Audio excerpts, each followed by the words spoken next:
IVS, good afternoon. Welcome to Smart Investor. ఇవాళ కూడా markets లో కొద్దిగా వీక్నెస్ కనిపిస్తుంది. వరుసగా మూడో రోజు కూడా మార్కెట్స్ లో పతనం మనం అబ్జర్వ్ చేస్తున్నాము. కీలకమైన 10,000 పాయింట్ల దిగువను మరొకసారి ఇవాళ మార్కెట్స్ కూడా చేసింది. నిన్న కూడా మనం చూసాం 9,995 ఆర్డ్ లెవెల్స్ వరకు నిఫ్టీ రావడం, మళ్ళీ రీబౌండ్ మనకు కనిపించింది కొద్ది గొప్ప. ఇవాళ కూడా ఒకసారి 9,988 లెవెల్స్ దాకా నిఫ్టీ రావడం మనం చూస్తున్నాం. బట్ మళ్ళీ కొద్దిగా బయింగ్ సపోర్ట్ లభించి 10,007 పాయింట్ దగ్గర ప్రస్తుతం నిఫ్టీ కొనసాగుతుంది. బట్ స్టిల్ వీక్నెస్ అయితే ఇంకా మనం కొనసాగడం చూస్తున్నాము. మనకి ఇవాళ మిడ్ అండ్ స్మాల్ క్యాప్స్ లో కూడా చాలా స్ట్రాంగ్ సెల్ ఆఫ్ కనిపిస్తోంది. మనం గత కొద్ది రోజుల నుంచి ఈ వారం అంతా కూడా అదే పాయింట్ డిస్కస్ చేసుకుంటూ వస్తున్నాము. పెద్దగా ఫ్రెష్ ఫ్లో అయితే రావట్లేదు. కొద్దిగా కాషియస్ గా ఉండాలి. కాషియస్ అప్రోచ్ ఈ టైంలో తీసుకోవడం అవసరం. ఎందుకంటే మార్కెట్స్ లో ఫ్రెష్ ట్రిగ్గర్ రానంత వరకు, ఫ్రెష్ పాజిటివ్ ట్రిగ్గర్ ఏది రానంత వరకు అప్ సైడ్ ఉండకపోవచ్చు అని చెప్పి అందుకు తగ్గట్టుగానే మార్కెట్స్ బిహేవ్ చేయడం చూస్తున్నాము. యాజ్ ఆఫ్ ఈ రోజు 6 పాయింట్ల నష్టంతో నిఫ్టీ అండ్ 80 పాయింట్ల నష్టంతో సెన్సెక్స్ ట్రేడ్ అవుతూ వస్తున్నాయి. సెన్సెక్స్ కూడా ఆల్మోస్ట్ 32,159 పాయింట్ల లెవెల్స్ దగ్గర ట్రేడ్ కూడా మనం చూస్తున్నాము. ఏషియన్ యూరోపియన్ మార్కెట్స్ కూడా బాగా వీక్ గా పర్ఫామ్ చేస్తున్నాయి. అది కూడా ఒక నెగిటివ్ సంకేతంగా, నెగిటివ్ కారణంగా మనం చెప్పుకోవాలి. FMCG, pharma, private banks week గా పర్ఫామ్ చేస్తుంటే మెటల్స్, PSU బ్యాంక్స్, మీడియా రంగ షేర్లో కొద్ది గొప్ప బయింగ్ ఇవాళ మనం అబ్జర్వ్ చేస్తున్నాం. ఇవాళ 52 వాళ్ళ గరిష్ట స్థాయిని టచ్ చేసిన స్టాక్స్ 36 ఉంటే 52 వాళ్ళ కనిష్ట స్థాయిని టచ్ చేసిన స్టాక్స్ 37 ఉన్నాయి. దీన్ని బట్టి స్టీమ్ మెల్లమెల్లగా లూజ్ అవుతూ ఉంది. తాత్కాలికంగా మేబీ ఫ్రెష్ అప్ సైడ్ భారీ ర్యాలీ ఉండే అవకాశాలు అయితే ఆ స్థాయిలో ఉండకపోవచ్చు అనేది దీని ఒక సంకేతంగా మనం భావించాల్సిన అవసరం కనిపిస్తోంది. ఇవాళ 52 వీక్ లో టచ్ చేసిన స్టాక్స్ లో అజంతా ఫార్మా, అమర్ రాజా బ్యాటరీస్, కొత్త పేర్లు మనకు వినిపిస్తున్నాయి. Coal India, doctor Reddy's, GTPL Hathway, ఇక మధుకాన్, మందానా ఇండస్ట్రీస్, NDTV లాంటి స్టాక్స్ అయితే మనం రెగ్యులర్ గా వినిపిస్తున్న పేర్లే. సన్ఫార్మా, TTK హెల్త్ కూడా 52 వీక్ లో స్టాక్స్ జాబితాలు ఉన్నాయి. ఇక 52 వీక్ హై ఉన్న వాటిలో షుగర్ స్టాక్స్ లో మంచి ర్యాలీ ఉంది. షుగర్ స్టాక్స్ ఎక్కువ కనిపిస్తున్నాయి. ఫర్టిలైజర్ రిలేటెడ్ స్టాక్స్ ఎక్కువగా ఉన్నాయి. ఈ రోజు ACC, Bajaj Finserv, Chambal fert, Dwarika sugars, Dhampur sugars 52 week high touch చేసిన స్టాక్స్ లిస్ట్ లో ఉన్నాయి. IBRL, Mahindra and Mahindra finance, Titan, Tribhuvan Bhimji Zaveri, Vedanta లాంటి స్టాక్స్ కూడా 52 వీక్ హై టచ్ చేసిన స్టాక్స్ లిస్ట్ లో ఉన్నాయి. ఇవాళ టైటాన్ సర్ప్రైజ్ చేసింది, మంచి రిజల్ట్స్ ని పోస్ట్ చేసింది. టైటాన్ 10% గెయిన్స్ ఇవాళ టైటాన్ రావడం చూసాం. RCF మనం వాల్యూ బై కింద రికమెండ్ చేసిన స్టాక్ ఆల్మోస్ట్ 30% దాకా రిటర్న్ 1 వీక్ టైంలో ఇవ్వడం మనం చూస్తున్నాం. ఇవాళ ఆల్మోస్ట్ 9 to 10% దాకా స్పర్ట్ వచ్చింది. PNB housing finance, M&M finance, Welspun, IOC కూడా ఆల్మోస్ట్ 6 నుంచి 7% దాకా పెరిగాయి ఇవాళ. ఇక వీక్ అయిన స్టాక్స్ లో HDL 9% నష్టపోయింది. సిఎట్ బికాస్ ఆఫ్ వీక్ రిజల్ట్ 7% నష్టపోయింది. బయోకాన్ వాళ్ళ బెంగళూరు యూనిట్ లో 10 అబ్జర్వేషన్స్, 483 అబ్జర్వేషన్స్ ని USFDA గుర్తించింది. దీంతో బయోకాన్ లో ఆల్మోస్ట్ 8 to 9% దాకా క్రాక్ రావడం మనం చూస్తున్నాము. ర్యాంకు కూడా 6% నష్టపోయింది. బయోకానే కాదు ఇవాళ అక్రాస్ ది బ్యాక్ అన్ని ఫార్మా స్టాక్స్ ఇవాళ నష్టపోవడం మనం చూస్తున్నాము. ఫార్మా ప్యాక్ ఇంకా నష్టాలు వదిలినట్టు లేదు అని మనం పదే చెప్పుకుంటూ వస్తున్నాము. మేబీ ఈ వర్స్ట్ ఇంకా ఎంతకాలం పడుతుందో కూడా చెప్పలేని పరిస్థితి ఎవరు. జ్యువెలరీ స్టాక్స్ ఇవాళ కొద్దిగా పెరిగాయి. TBZ, PC జ్యువెలర్స్ లాంటి స్టాక్స్. ఫర్టిలైజర్ స్టాక్స్ ఇంతకుముందు అనుకుంటే RCF 10% పెరిగితే ఫ్యాక్ట్, చంబల్ ఫర్టిలైజర్ లాంటి స్టాక్స్ ఒక 5% దాకా పెరిగాయి. ఇది ఓవరాల్ ఇప్పటిదాకా మన మార్కెట్ స్నాప్ షాట్ అనలైజ్ ఏమనుకుంటున్నారు అడిగి తెలుసుకుందాం. ఎలాంటి టెక్నికల్ ఈ పిక్చర్ మీరు అబ్జర్వ్ చేస్తున్నారు ఈ వీకెండ్ రోజున? మేబీ 10,000 పైన ఈ వీక్ క్లోజ్ కాగలిగితే మేబీ నెక్స్ట్ వీక్ ఎలా పర్ఫార్మ్ చేయొచ్చు మార్కెట్స్? లాస్ట్ 1 వీక్ లో మార్కెట్ లో ఒక మైనర్ కరెక్షన్ ట్రెండ్ మనం చూస్తున్నాము. నిఫ్టీలో ఒక 200 పాయింట్స్ వరకు కరెక్షన్ రావడం మనం చూసాము. అలాగే సెన్సెక్స్ లో కూడా 500 పాయింట్లు కూడా కరెక్షన్ రావడం మనం చూస్తున్నాము. అలాగే లాస్ట్ 1 or 2 వీక్స్ గా చూస్తే కనుక మిడ్ క్యాప్, స్మాల్ క్యాప్ లో కూడా ఒక డౌన్ ట్రెండ్ లో చూస్తున్నాము. చాలా స్టాక్స్ లో కూడా ఒక 5 to 10% వరకు కరెక్షన్ కూడా రావడం మనం చూస్తున్నాము. ఆన్ ద హోల్ మార్కెట్ లో ఇప్పుడు వస్తున్న లాస్ట్ 1 వీక్ గా వస్తున్న మూవ్మెంట్ ఒక మైనర్ కరెక్షన్ అనుకోవచ్చు. సపోర్ట్ లెవెల్స్ పైన మార్కెట్ ఉంది కాబట్టి ఓవరాల్ గా మనకి మేజర్ ట్రెండ్ కూడా పాజిటివ్ గా ఉంది. ఇండికేటర్స్ అన్ని కూడా పాజిటివ్ గా కనిపిస్తుంది. కాకపోతే వారం 10 రోజుల క్రితం చెప్పుకుంటే మార్కెట్ లో ఒక ఓవర్ బాట్ పొజిషన్ వల్ల ఈ టెక్నికల్ అడ్జస్ట్మెంట్ అనేది జరుగుతుంది. ఇవాళ చూస్తే కనుక మెటల్ స్టాక్స్ కూడా కొంచెం పాజిటివ్ గా కనిపిస్తుంది. బ్యాంక్ స్టాక్స్ కూడా ఇవాళ కొంచెం బాగా ఈ 2-3 రోజులు కరెక్షన్ తర్వాత ఇవాళ బాగా కొంచెం స్థిరపడినట్టు కొంచెం పాజిటివ్ కన్సల్టేషన్ లోకి వెళ్ళింది. ఇక మనం ఇవాళ అబ్జర్వ్ చేసింది మార్కెట్ లో ఒక కీలకమైన 10,000 స్థాయి పైన నిలబడుతుందా లేదా అనేది. ఇవాళ కనుక 10,000 పైన కనుక నిలబడిందంటే నిన్న ఇవాళ ట్రెండ్ బట్టి చూస్తుంటే, అది వీక్లీ క్లోజింగ్ బట్టి చూస్తుంటే మార్కెట్ లో ఒక సపోర్ట్ తీసుకుంటే అనుకోవచ్చు. ఒకవేళ మార్కెట్ కనుక రేపు సోమవారం ఏమాత్రం కనుక 10,000 పైన కనుక బౌన్స్ బ్యాక్ పాజిటివ్ అయిందంటే మళ్ళీ షార్ట్ టర్మ్ అప్ ట్రెండ్ వచ్చే అవకాశాలు కనిపిస్తుంది. ఒకవేళ మార్కెట్ ఇవాళ క్లోజింగ్ కనుక 10,000 కింద కనుక క్లోజ్ అవుతే అప్పుడు మార్కెట్ లో వచ్చే వారం కూడా ఒక మైనర్ కరెక్షన్, ఒక కన్సాలిడేషన్ లోకి వెళ్లే అవకాశాలు కనిపిస్తుంది. ఇవాళ కనుక మార్కెట్ 10,000 కింద కనుక క్లోజ్ అవుతే టెక్నికల్ గా ఒక వీక్లీ చార్ట్ లో ఒక డౌన్వర్డ్ రివర్సల్ బార్ ఏర్పడినట్టు 5 వారాలు అప్ ట్రెండ్ తర్వాత ఒక డౌన్ వర్క్ పడిందంటే నెక్స్ట్ వీక్ కూడా ఒక కన్సాలిడేషన్ లోకి వెళ్లే అవకాశాలు కనిపిస్తుంది. But on the whole market positive అనేది 10,000 పైన వాళ్ళు నిలబడుతుందో లేదో చూడాలి. ఎర్నింగ్ సీజన్ కూడా ఇంకా కంటిన్యూ అవుతుంది. సెలెక్టివ్ స్టాక్స్ ఏవైతే మంచి ఎర్నింగ్స్ రిపోర్ట్ చేసాయో అవన్నీ కూడా అప్ ట్రెండ్ లోకి వెళ్ళటము, అలాగే ఏ స్టాక్స్ అయితే కొంచెం నెగిటివ్ రిజల్ట్స్ రావడమో వాటిలో ఒక డౌన్ ట్రెండ్ కూడా రావడం అని చూస్తున్నాం. సో అందువల్ల మార్కెట్ పాజిటివ్ అనేది ఓవరాల్ గా ఇది ఒక మైనర్ కరెక్షన్ అనుకోవచ్చు. ఈ డిప్ లో ఒక బయింగ్ ఆపర్చునిటీ వస్తుంది అనుకోవచ్చు. ఓకే వరుణ్ గారు, వరుణ్ ఎలాంటి వ్యూతో మీరు ఉన్నారు మార్కెట్స్ ఈ టైంలో? ఎందుకంటే ఒక కీ జంక్చర్ లో మనం ఉన్నాం. 10,000 మార్క్ ని క్రాస్ చేసిన తర్వాత స్టీమ్ కొద్దిగా తగ్గింది. మేబీ ఇనీషియల్ పాజిటివ్ ట్రిగ్గర్స్ ఏవి మనకు కనిపించట్లేదు. మనం ఆర్బీఐ క్రెడిట్ పాలసీ అనుకున్నాం, అది కూడా అయిపోయింది. మేజర్ ఈ వర్షాకాల ప్రభావం అనుకున్నాం, మాన్సూన్ ఇది కూడా ఆల్మోస్ట్ స్టీమ్ తగ్గింది. But initial major A factor markets ని తర్వాత డ్రైవ్ చేసే అవకాశం కనిపిస్తుంది? కార్పొరేట్ రిజల్ట్స్ అనుకున్నాం, అవి కూడా ఓకే మిక్స్డ్ బ్యాగ్ ఆఫ్ ఇవి ఉన్నాయి. కొన్ని స్టాక్ స్పెసిఫిక్ మూవ్స్ మాత్రమే మనం చూస్తున్నాము. Next a major factor market drive చేస్తుంది అనుకుంటున్నారు? ఈ డిప్ అనేది వెరీ మచ్ యాంటిసిపేటెడ్ అండి. మనం ముందే ఎక్స్పెక్ట్ చేస్తాము చిన్న కరెక్షన్ వస్తుందని చెప్పేసి. But it's a very good buying opportunity అండి. అది నా దృష్టిలో it's a very good buying opportunity. Correction of 1% అంటే ఈ టైంలో I don't think it will come again. At the same time మనం ఆర్బీఐ కూడా కొద్దిగా కార్పొరేట్ వాళ్ళు ఏంటంటే ఒక 50 basis points కరెక్షన్ కట్ అనేది ఎక్స్పెక్ట్ చేసింది. At the same time so వాళ్ళకి కొద్దిగా డిసప్పాయింట్మెంట్ 25 basis point కట్ అనేది. ఎందుకంటే ఇయర్ లో ఇంతవరకు వాళ్ళు this is the first cut that they have done. So వాళ్ళు కొద్దిగా డిసప్పాయింట్ అయ్యారని చెప్పుకోవచ్చు. ఎందుకంటే and at the same time మళ్ళీ వాళ్ళు ఏ మేరకు పాస్ ఆన్ చేస్తారు కస్టమర్స్ అనేది కూడా ఇట్స్ అ క్వశ్చనబుల్ థింగ్ అండి again. And at the same time SBI కూడా మనకి వాళ్ళ సేవింగ్స్ బ్యాంక్ రేట్ ఒకటి కట్ చేసింది ఒక 50 basis points కింద. అండ్ దానివల్ల వాటి మార్జిన్స్ కూడా 10 to 12 basis points అనేది వాళ్ళకి నెట్ ఇంట్రెస్ట్ మార్జిన్ పెరుగుతుందండి. It's positive thing for the banks. So at the same time ఈ రేట్ కట్ కూడా అలా పాస్ ఆన్ చేయగలగాలండి కస్టమర్స్ కి. So then it will trickle down in the economy అండి. So ఈ లెవెల్ అనేది న్యూ నార్మల్ అని చెప్తానండి నేను. ఎట్ ద సేమ్ టైం మనకి ఎర్నింగ్స్ కూడా కార్పొరేట్ ఎర్నింగ్స్ మీరు అన్నట్టు కొద్దిగా స్టాక్ స్పెసిఫిక్ గానే ఉంటుంది అనమాట. సో ఆ సపోర్ట్ అనేది వాళ్ళకి మనకి నిఫ్టీ లెవెల్స్ కూడా ఎర్నింగ్ సపోర్ట్ అనేది రావాలండి. So at the same time మనకి ఈ నెక్స్ట్ 1.5 month లో పెద్ద మేజర్ ట్రిగర్స్ ఏం లేవండి. వాళ్ళకి ఈ జిఎస్టీ కన్సాలిడేట్ అయిన రిజల్ట్స్ అనేది వాళ్ళకి Q2 లో వస్తాయండి.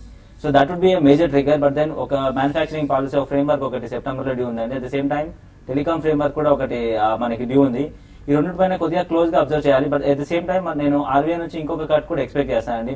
ఇఫ్ నాట్ 2 మేబీ 1 కట్ అనేది యాంటిసిపేటెడ్. సో వాళ్ళు కొద్దిగా హాకీ స్టాన్స్ లేకపోయినా కూడా బట్ అకామిడేటివ్ స్టాన్స్ అనేది మనకి డిస్ప్లే చేస్తూ వచ్చింది ఆర్బీఐ మానిటరీ పాలసీ వచ్చేసి. సో నెక్స్ట్ ట్రిగర్ పాయింట్స్ వచ్చేసి నా దృష్టిలో జిఎస్టీ అకామిడేట్ వచ్చే Q2 రిజల్ట్స్ అనేది నెక్స్ట్ ట్రిగర్ పాయింట్ అవుతుంది. అట్ ద సేమ్ టైం అవి ఎంతవరకు సపోర్ట్ చేస్తాయనేది మనం వెయిట్ చేయాల్సిందే. దానికోసం మనం ఇంకేం వెయిట్ చూడాలని నేను చెప్తాను. సో నిఫ్టీ అనేది ఇది కొత్త నార్మల్ అని చెప్పుకోవచ్చు అండి మనం. So it's trading at 21. At the same time price to book value level it's still under valued అని నేను చెప్తాను. సో మన ఏంటంటే కొద్దిగా ఫ్రంట్ లైన్ స్టాక్స్ లో you can go bullish. But mid cap and small cap లో ఏంటంటే కొంచెం గ్రీడ్ ఎక్కువైన కారణంగా కొద్దిగా bit of caution, take it with bit of caution అనేది నా సజెషన్ అండి. ఓకే, అరవింద్ గారు ఒక స్టాక్ కూడా రికమెండ్ చేస్తారు. ఈ షో ఎండింగ్ లోపు మనం స్టాక్ ఏ స్టాక్ రికమెండ్ చేస్తాను, వాటి టార్గెట్ లెవెల్స్ ఏంటి, ఎందుకు ఆ స్టాక్ పిక్ చేసుకున్న సంబంధించిన డీటెయిల్స్ మనం తెలుసుకుందాం. కొంతమంది కాలర్స్ ఉన్నారు బెంగళూరు నుంచి. నరసింహులు అడగండి నరసింహులు గారు. Hello sir. సార్ ఇప్పుడు ఈ ప్రజెంట్ రేట్ లో హెరిటేజ్ ఫుడ్స్ మళ్ళీ ఇన్ఫీబీమ్ ఫర్ లాంగ్ టర్మ్ కోసం బై చేయొచ్చిన. లాంగ్ టర్మ్ అంటే ఎంతకాలం అంటే మీ దృష్టిలో? 2-3 years sir. Okay, heritage foods and Infibeam. Heritage foods చూస్తే కనుక లాంగ్ టర్మ్ లో లాస్ట్ 1 or 2 years గా చూస్తే కనుక ఇన్ఫాక్ట్ లాస్ట్ 3-4 years గా చూస్తే కనుక మంచి పెర్ఫార్మెన్స్ చూసాం. 200 రూపాయల నుంచి బిగిన్ అయిన అప్ ట్రెండ్ 3 ఏళ్ల క్రితము 1350 రూపాయల వరకు వెళ్ళటం అని చూస్తున్నాము. ఫుడ్ ప్రాసెసింగ్ రంగంలో ఉన్న ఈ హెరిటేజ్ ఫుడ్స్ ఫండమెంటల్ గా చాలా స్ట్రాంగ్ గా ఉంది. ప్రతి క్వార్టర్లోనే చూస్తే కనుక రిజల్ట్స్ పెర్ఫార్మెన్స్ కూడా చాలా స్ట్రాంగ్ గా ఉంది. అలాగే కాకపోతే టెక్నికల్ గా చూస్తే కనుక ఈ మధ్య కాలంలోనే ఈ ర్యాలీలో కూడా చూస్తే కనుక మోర్ దెన్ డబుల్ అవటం మనం చూసాము. ఇంచుమించు 3 times పెరగడం కూడా మనం చూస్తున్నాము. ఓవరాల్ గా మనకి లాంగ్ టర్మ్ కోసం తీసుకోవాల్సిన స్టాకే. కాకపోతే టెక్నికల్ గా చూస్తే కనుక షార్ట్ టర్మ్ లో కొంచెం ఓవర్ బాట్ పొజిషన్ లో కనిపిస్తుంది. పైగా మార్కెట్ కూడా బాగా పీక్ లో ఉంది. వాల్యుయేషన్స్ కూడా స్ట్రెచ్ అయినట్టు కూడా డిస్కషన్ వస్తుంది. కాబట్టి నా ఉద్దేశం హెరిటేజ్ ఫుడ్స్ కొంచెం టెక్నికల్ రియాక్షన్ వచ్చిన తర్వాత ఒక చిన్న డిప్ లో మీరు బై చేయొచ్చు. నెక్స్ట్ 1 or 2 years కోసం మంచి రిటర్న్స్ వచ్చే అవకాశాలు కనిపిస్తుంది. అలాగే ఇన్ఫీబీమ్ కూడా చూస్తే కనుక లాస్ట్ 2 years గా బాగా పెరిగిన స్టాక్. 400 రూపాయల నుంచి బిగిన్ అయిన అప్ ట్రెండ్ 3 times 4 times పెరగడం కూడా మనం చూస్తున్నాము. ఇవాళ కూడా చూస్తే కనుక ఇన్ఫీబీమ్ కూడా కొంచెం స్ట్రాంగ్ గా ట్రేడ్ అవుతుంది. ఓవరాల్ గా చూస్తే కనుక ఈ స్టాక్ టెక్నికల్ గా 1415 దగ్గర స్ట్రాంగ్ రెసిస్టెన్స్ కనిపిస్తుంది. ఇన్ఫాక్ట్ మనం ఒక 3-4 మంత్స్ కరెక్ట్ గా ఫిబ్రవరిలో చూస్తే కనుక 1450 దగ్గర నుంచి ఒక స్ట్రాంగ్ రియాక్షన్ కూడా రావడం మనం చూస్తున్నాము. కాకపోతే లాస్ట్ క్వార్టర్ రిజల్ట్ చూస్తే కనుక బాగా డిసప్పాయింటింగ్ గా వచ్చింది. లాసెస్ కూడా ప్రకటించడం మనం చూసాము ఇన్ఫీబీమ్. సో ఓవరాల్ గా టెక్నికల్ గా కొంచెం ఫండమెంటల్ కూడా మొన్న కొంచెం వీకెన్ అయింది కాబట్టి నా ఉద్దేశము ఫ్రెష్ బయింగ్ అయితే అవాయిడ్ చేయడం. పైగా టెక్నికల్ కూడా రెసిస్టెన్స్ దగ్గర ఉండి ఇప్పుడు కరెక్షన్ బిగిన్ అయ్యే అవకాశాలు ఉంది కాబట్టి ఒక చిన్న కరెక్షన్ వచ్చే అవకాశాలు కనిపిస్తుంది. సో ప్రస్తుతానికి ఇన్ఫీబీమ్ ని అవాయిడ్ చేయండి. ఒంగోలు నుంచి నగేష్ మరో కాలర్. నగేష్, హలో. ఈ హక్కు కరెంట్ ప్రైస్ మీద కనెక్ట్ అండి. అండ్ లక్ష్మీ విలాస్ బ్యాంక్ 179 పైన తీసుకున్నాను. ఏమన్నా కొంచెం యావరేజ్ చేయొచ్చు. ఈ హడ్కో అండ్ ఎల్విబి టైం హోరైజన్ ఎంత అండి, ఎంతకాలానికి? జస్ట్ షార్ట్ టర్మ్ అండి, షార్ట్ టర్మ్ కోసం. ఓకే, షార్ట్ టర్మ్ గురించి హడ్కో అండ్ ఎల్విబి. హడ్కో ఈ మధ్య కొంచెం సైడ్ వేస్ ట్రెండ్ లా మనం చూస్తున్నాం. 70 రూపాయల నుంచి 100 రూపాయల వరకు 30 to 40% పెరిగింది. మళ్ళీ ఈ మధ్య 2-3 వారాలుగా హైయర్ రేట్ల నుంచి కూడా ఒక 20% వరకు 80 రూపీస్ వరకు పడింది.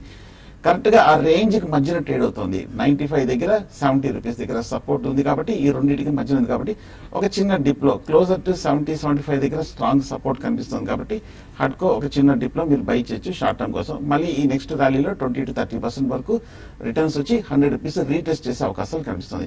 లక్ష్మీ విలాస్ బ్యాంక్ చూస్తే కనుక లాస్ట్ 6 months గా షార్ట్ టర్మ్ లో బాగా పెరిగింది. 135 రూపాయల నుంచి 210 రూపాయల వరకు 70-80% వరకు పెరిగిన ఈ Lakshmi Vilas bank private sector లో ఉన్న స్టాక్ లాస్ట్ ఒక 2 వారాలుగా చూస్తే కనుక ఒక చిన్న కరెక్షన్ ట్రెండ్ లో ఉంది. 210 రూపాయల నుంచి 175 రూపాయల వరకు పడింది. కాకపోతే ఈ లెవెల్లో స్ట్రాంగ్ సపోర్ట్ కనిపిస్తుంది. 170 దగ్గర ఈ స్టాక్ ఈ లెవెల్లో కొంచెం ఆగే అవకాశాలు కనిపిస్తుంది. మొన్న రిజల్ట్స్ కూడా బాగా స్ట్రాంగ్ గా ఉంది, వాల్యుయేషన్స్ కూడా అట్రాక్టివ్ ఉంది. 170 దగ్గర సపోర్ట్ ఉంది కాబట్టి ఇక్కడ మీరు తీసుకోవచ్చు. ఓకే, ఇక మరిన్ని కాల్స్ అండ్ మెయిల్స్ తీసుకునే ముందు స్మార్ట్ ఇన్వెస్టర్ చిన్న బ్రేక్ తీసుకుందాం.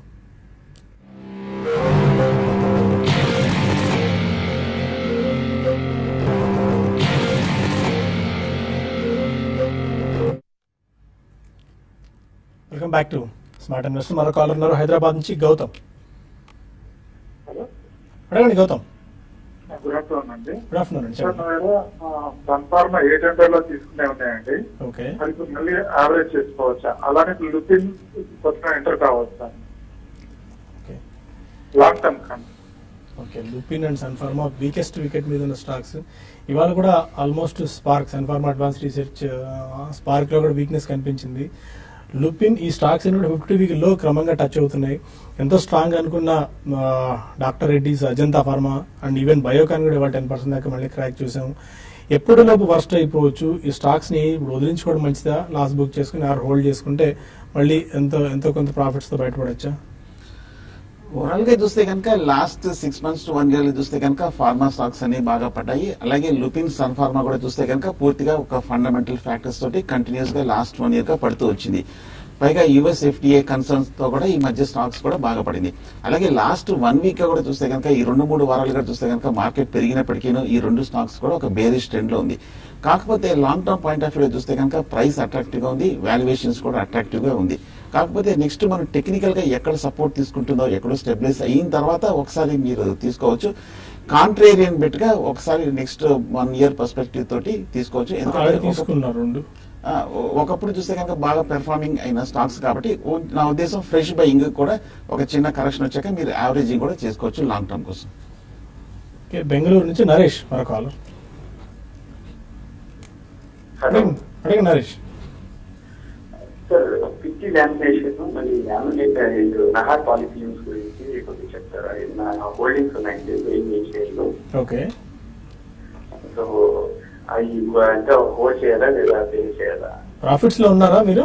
నహార్ పాలి అండ్ పిట్టి లామినేషన్స్. పిచ్చి లామినేషన్ 5% లాభంలో ఉన్నాయండి. నహార్ పాలిఫిలిమ్స్ 5% లాస్ లో ఉన్నాయి. ఓకే, పిట్టి లామినేషన్స్ అండ్ నహార్ పాలి. పిట్టి లామినేషన్ ప్రస్తుతానికి హోల్డ్ చేయండి. కాకపోతే ఫండమెంటల్ గా అంత స్ట్రాంగ్ గా కనిపించలేదు, జస్ట్ యావరేజ్ గా కనిపిస్తుంది. లాస్ట్ కపుల్ ఆఫ్ క్వార్టర్స్ చూస్తే 1 to 2 crores మధ్యనే ఈ స్టాక్ లో ఒక ప్రాఫిట్స్ అనేది రావడం మనం చూస్తున్నాం. టెక్నికల్ గా చూస్తే కూడా స్టాక్ పర్వాలేదు, రీజనబుల్ గానే అప్ ట్రెండ్ లోనే ఉంది. మీరు కూడా ఒక స్వల్ప ప్రాఫిట్ లోనే ఉన్నారు కాబట్టి ప్రస్తుతానికి హోల్డ్ చేయండి. ఫండమెంటల్ గానే టెక్నికల్ గా రీజనబుల్ గానే కనిపిస్తుంది. కాకపోతే కొంచెం హైయర్ లెవెల్ 70-75 దగ్గర లాస్ట్ 2 years గా అబ్జర్వ్ చేస్తే కనుక మేజర్ లాంగ్ టర్మ్ రెసిస్టెన్స్ కనిపిస్తుంది. కాబట్టి పిటి లామినేషన్ ఈ లెవెల్ దాటాలంటే కొంచెం సమయం పడుతుంది. కాబట్టి హై లెవెల్లో మీరు ఎగ్జిట్ అవ్వచ్చు ఒక క్లోజర్ టు 75-80 లెవెల్స్ లో. అలాగే నహర్ పాలి చూస్తే కనుక, నహర్ స్పిన్నింగ్ మిల్స్ చూస్తే కనుక లాస్ట్ 1 year గా పెద్ద ఏమి అప్ ట్రెండ్ లో లేదు. 160-130 రూపీస్ మధ్యలో ఒక సైడ్ వేస్ ట్రెండ్ లో కనిపిస్తోంది. ప్రస్తుతం నహర్ స్పిన్నింగ్ నా ఉద్దేశము ఈ సైడ్ వేస్ ట్రెండ్ కంటిన్యూ అయ్యే అవకాశం కనిపిస్తుంది. సో ప్రస్తుతానికి అయితే మరి హోల్డ్ చేయండి. హైయర్ లెవెల్లో ఒక 150-160 లెవెల్కి వస్తే కనుక నహర్ స్పిన్నింగ్ మిల్స్ ఆ లెవెల్లో మీరు అవాయిడ్ చేయండి, సెల్ చేయండి. ఒకేలాగా నహర్ పాలీ ఫిలిమ్స్ అయితే మటుకు బాగా బుల్లిష్ గానే కనిపిస్తుంది. లాస్ట్ 1 year కూడా అప్ ట్రెండ్ లో ఉంది. 20 రూపాయల నుంచి 70 రూపాయల వరకు పెరిగింది. ఈ స్టాక్ కూడా ఓవరాల్ గా పాజిటివ్ గానే కనిపిస్తుంది. కాబట్టి ఫండమెంటల్ గా టెక్నికల్ గా హోల్డ్ చేయండి. ఓకే అరవింద్ గారు, అపార్ ఇండస్ట్రీస్ అనే స్టాక్ మీరు రికమెండ్ చేస్తున్నారు. ఎందుకు ఆ రేషనల్ ఇంటి why you picked this stock? So Apar industries వీళ్ళు బేసికల్ గా ట్రాన్స్ఫార్మర్ ఆయిల్స్ అండ్ కండక్టర్స్ లో ఉన్నారండి. వీళ్ళు ఆల్మోస్ట్ ట్రాన్స్ఫార్మర్ ఆయిల్స్ లో మనం వీళ్ళు మార్కెట్ లీడర్స్ అని చెప్పుకోవాలి. అండ్ బేసికల్ గా వీళ్ళు ఏంటంటే cables, transformer oils and then ఇంతకుముందు చెప్పిన విధంగా కండక్టర్స్ అని వీళ్ళ సెగ్మెంట్స్ అని మనం చెప్పుకోవచ్చు. అరౌండ్ 50% రెవెన్యూ కండక్టర్స్ నుంచి వస్తుందండి. వీళ్ళు మార్కెట్ లీడర్స్ అని చెప్పుకోవచ్చు ఆ సెగ్మెంట్ లో. ఈ ట్రాన్స్ఫార్మర్ ఆయిల్స్ అనేది కొంచెం పాజిటివ్ గా ప్లే చేయబోతుందండి నెక్స్ట్ 2 years లో. ఎందుకంటే మనకి we are a power surplus country, but ఏంటంటే మనకి ట్రాన్స్మిషన్ అండ్ డిస్ట్రిబ్యూషన్ లాసెస్ ఎక్కువ అండి. అరౌండ్ 21% TND లాసెస్ ఇండియాలో ఉన్నాయండి. So government wants to cut down on that one. So వాళ్ళ టార్గెట్ వచ్చేసి 15% చేయాలనేది FY19 వరకు ఒక టార్గెట్ పెట్టుకుందండి గవర్నమెంట్. సో అదొకటి పాజిటివ్ గా ప్లే చేయబోతుంది. And these are the only players ఇప్పటి వరకు గవర్నమెంట్ కి. అండ్ గవర్నమెంట్ రికగ్నైజ్డ్ ఎక్స్పోర్ట్స్ కూడా వీళ్ళు మాత్రమే చేస్తారండి. సో ఇది పాజిటివ్ గా ప్లే చేయబోతుంది. అండ్ మనం వీళ్ళకి వాల్యుయేషన్ పరంగా కూడా 11 మల్టిపుల్ ఇస్తున్నామండి వాళ్ళ 15 earnings కి. సో ఆ విధంగా చూసుకున్నా కూడా మంచి అట్రాక్టివ్ గా కనబడుతుంది. అనదర్ 30% 9 to 12% అనేది ఈజీలీ గెటబుల్ అండి. వీళ్ళ రెవెన్యూ కూడా మంచి గ్రో అవుతున్నాయండి. ఆల్మోస్ట్ డబుల్ డిజిట్ లో గ్రో అవుతున్నారు. వీళ్ళ ప్రీమియం ప్రొడక్ట్ మిక్స్ కూడా కొద్దిగా ప్రీమియం ప్రొడక్ట్స్ వైపు కొద్దిగా ఫోకస్ చేస్తున్నారు. సో ఇవన్నీ కొద్దిగా పాజిటివ్ గా ప్లే చేస్తాయి. నెక్స్ట్ కమింగ్ 2 years లో మంచి పాజిటివ్ గా ప్లే చేసి ఇట్స్ ఈజీలీ గెటబుల్ టార్గెట్ అండి. ఓకే, అండ్ ఈ స్టాక్ సంబంధించిన మరిన్ని వివరాలు కూడా మనం మేబీ ఈ బులెటిన్ ఎండింగ్ లో ఆర్ 2 నుంచి మనకు స్టార్ట్ అయ్యే టీవీ5 మనీలో కార్యక్రమం డిస్కస్ చేద్దాం ఇన్ డెప్త్ గా. అంటే ఎవరికి సూటబుల్ అవుతుంది ఈ stock, 9 to 12 months time horizon అనుకున్నాం.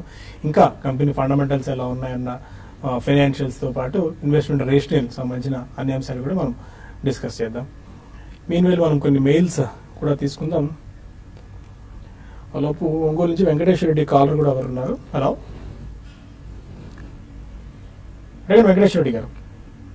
సార్ నమస్కారం. సార్ నమస్కారం అండి, చెప్పండి. సెంటెక్స్ తీసుకున్నారు సార్ 130లో. ఓకే, తీసుకుంటే ఇప్పుడు ఏదో టెక్ మీద మళ్ళా టెక్ మీద 1:1 ఇస్తామని చెప్పన్నారు. అవునండి, అడిగితే 1:1 లో ఇచ్చారు.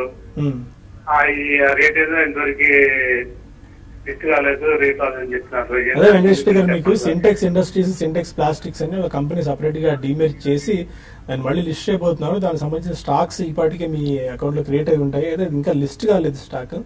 వన్స్ లిస్ట్ అయిన తర్వాత దాని ప్రైస్ డిస్కవరీ అవుతుంది. సో దాని గురించి అంత ఆందోళన పడాల్సిన అవసరం అయితే లేదు. మేబీ మీరు కొన్న ప్రైస్ కంటే మెరుగైన ప్రైజే రావచ్చు సింటెక్స్. అదే సాయి గారు చెప్పారండి క్లియర్ గా. మీకు న్యూ ఎంటిటీలో కూడా మీకు అడిషనల్ స్టాక్స్ వస్తాయి, కొంచెం వెయిట్ చేయండి. It's a matter of time. ఇంకా కొన్ని రోజుల్లో మీకు ఇన్ఫర్మేషన్ కూడా వస్తుంది. మీకు గుంటూరు నుంచి శ్రీనివాస్ మరి కాల్. అడగండి శ్రీనివాస్. సార్ నమస్తే అండి. నమస్కారం. ఆర్చిడ్ ప్లే ఆర్చిడ్ ప్లే నాకు 90 రూపాయలు ఉందండి. ఓకే, అంతరం కోసం తీసుకోవచ్చు sir. Archidply. Archidply industries చూస్తే కనుక గత 1 year గా బాగా పెరిగిన స్టాక్, బాగా అవుట్ పెర్ఫార్మెన్స్ చూసాము మనం. 10 రూపాయల నుంచి 110 రూపాయల వరకు ఇంచుమించు ఒక 10 బ్యాగర్స్ పెరగటం మనం చూసాము. ఈ లెవెల్లో చూస్తే కనుక ఆర్చిడ్ ప్రైస్ లైట్ గా వాల్యుయేషన్స్ కి అహెడ్ గా వెళ్ళిపోయినట్టుంది. స్టాక్ ప్రైస్ కొంచెం ఎక్స్పెన్సివ్ గా కనిపిస్తుంది. ఓవరాల్ గా ఫండమెంటల్ గా చూస్తే కనుక ఆర్చిడ్ ప్లై పర్వాలేదు, రీజనబుల్ గానే ఉంది. ఈక్విటీ కూడా తక్కువగానే ఉంది కాబట్టి ఫండమెంటల్ కూడా స్ట్రాంగ్ గానే ఉంది కాబట్టి టెక్నికల్ గా ఓవర్ బాటిల్ ఉంది కాబట్టి ఒక చిన్న కరెక్షన్ లో తీసుకోవచ్చు. నెల్లూరు నుంచి మల్లికార్జున్ మరో కాలం. గుడ్ ఆఫ్టర్నూన్, చెప్పండి సార్. చంబల్ ఫెర్టిలైజర్స్ 85 లో తీసుకున్నాం సార్. ఓకే, అలాగే సౌత్ ఇండియన్ బ్యాంక్ 20 రూపీస్ తీసుకున్నాం సార్. అది ద్వారా హోల్డ్ చేయాలా ఖాళీ ఇచ్చేయాలి sir. South Indian bank 20 rupees అన్నారా? అవును సార్. ఓకే, చంబల్ ఫట్ 85 లో and south Indian bank 20 rupees. South Indian bank మీరు హోల్డ్ చేయొచ్చండి. వాళ్ళు ఏంటంటే కొద్దిగా కేరళ బేస్డ్ బ్యాంక్ అండి, అంటే వాళ్ళు కొద్దిగా గోల్డ్ లోన్స్ పైన ఎక్కువగా ప్లే చేస్తారండి. Federal bank and south Indian bank almost similar place అని చెప్పుకోవచ్చు, సేమ్ సెగ్మెంట్ లో. వాళ్ళకి కేరళలో కూడా మార్కెట్ షేర్ మంచిగా ఉందండి. After federal bank south Indian bank కొద్దిగా మేజర్ గా ప్లే చేస్తుంది అక్కడ. సో వాళ్ళకి ఏంటంటే ఎన్ఆర్ఐ రెమిటెన్సెస్ కూడా కొద్దిగా ఎక్కువగా వస్తాయి. హోల్డ్ చేయండి south Indian bank long term వ్యూతో. చంబల్ ఫర్టిలైజర్స్ ఆల్మోస్ట్ ఇంకొకటి 10 రూపాయలు పెరిగితే మల్టీ బ్యాగర్ అయిపోతుంది. 145 రూపీస్ ఇవాళ 50 హైట్ వచ్చేసింది. ఫర్టిలైజర్ స్టాక్స్ అన్ని కూడా బాగా పెరుగుతున్నాయి ఫర్ ది మ్యాటర్. ఇంకా అప్ సైడ్ ఎంతవరకు ఉండొచ్చు, ప్రాఫిట్స్ బుక్ చేసుకోవచ్చా చంబల్ ఫర్ట్ లో? చంబల్ ఫెర్టిలైజర్స్ హోల్డ్ చేయండి. నెక్స్ట్ 2 years కూడా అవుట్లుక్ కూడా చాలా స్ట్రాంగ్ గా ఉంది. కొత్త ప్లాంట్ కూడా కమిషన్ కాబోతోంది. ఫండమెంటల్ గా స్ట్రాంగ్ గా ఉంది. సెక్టర్ కూడా అవుట్లుక్ చాలా స్ట్రాంగ్ గా ఉంది. షార్ట్ టర్మ్ లో కాస్తే 150, 160 దగ్గర కొంచెం ప్రాఫిట్ బుక్ చేసుకొని మళ్ళీ రీఎంటర్ అవచ్చు. బట్ 1 year, 2 years పర్స్పెక్టివ్ అయితే మీరు కొంచెం షార్ట్ టర్మ్ కరెక్షన్స్ అవాయిడ్ చేసుకుంటారంటే మీరు హోల్డ్ చేయండి. కిషోర్ మీరు చేశారు ఎంబీఎల్ ఇన్ఫ్రా 49 రూపీస్ లో హోల్డ్ చేస్తున్నారు, హోల్డ్ చేసుకోవచ్చు. MBL infra 49. ఎంబీఎల్ ఇన్ఫ్రా బాగా బేరిష్ గా ఉన్న స్టాక్. మనం లాస్ట్ 1 or 2 years గా చూస్తే కనుక కంటిన్యూస్ డౌన్ ట్రెండ్ ఉంది. 330 రూపాయల నుంచి 20-30 రూపాయల వరకు పడిన స్టాక్. ఈ మధ్య కాలంలో కన్స్ట్రక్షన్ కాంట్రాక్టింగ్ కంపెనీస్ అన్ని కూడా బాగా పెరిగిన మటుకు ఎంబీఎల్ ఇన్ఫ్రా మటుకు బేరిష్ ట్రెండ్ లో ఉన్న స్టాక్. ఫండమెంటల్ గా చూస్తే కనుక పర్వాలేదు, రీజనబుల్ గా ఉన్నప్పటికీ మనకి డెట్ కూడా ఉంది. ఓవరాల్ గా మనకి అంత పాజిటివ్ సపోర్ట్ కూడా రావట్లేదు టెక్నికల్ గా. సో ప్రస్తుతానికి అయితే ఈ లెవెల్లో హోల్డ్ చేయండి. 20-30 దగ్గర నుంచి బౌన్స్ బ్యాక్ అయ్యే అవకాశాలు కనిపిస్తుంది. ఓకే, సత్యనారాయణ అడుగుతున్నారు GSC housing finance 1 year purpose తీసుకోవచ్చు. అరవింద్ గారు మీరు రెగ్యులర్ క్యాన్ఫిన్ కూడా ట్రాక్ చేస్తూ వస్తున్నారు. మిగిలిన ఈ రెప్కో అవన్నీ బాగా పెరుగుతున్నాయి. వాళ్ళ హౌసింగ్ ఫైనాన్షియల్ కంపెనీస్ లో పిఎన్బి హౌసింగ్ ఫైనాన్స్, రెప్కో బాగా పెరిగాయి వాళ్ళ కూడా.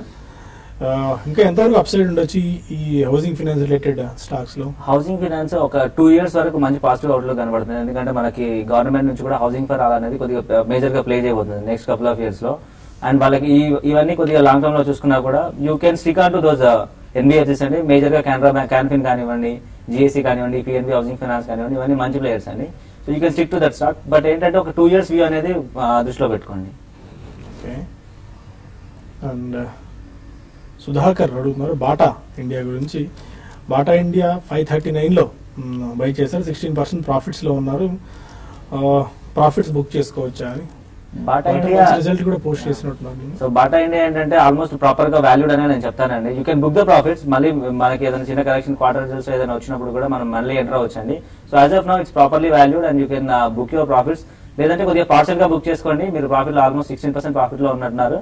కొద్దిగా పార్సల్ ప్రాఫిట్ బుక్ చేసుకోండి అండ్ దెన్ మళ్ళీ ఎంటర్ అవ్వచ్చు కానివ్వండి.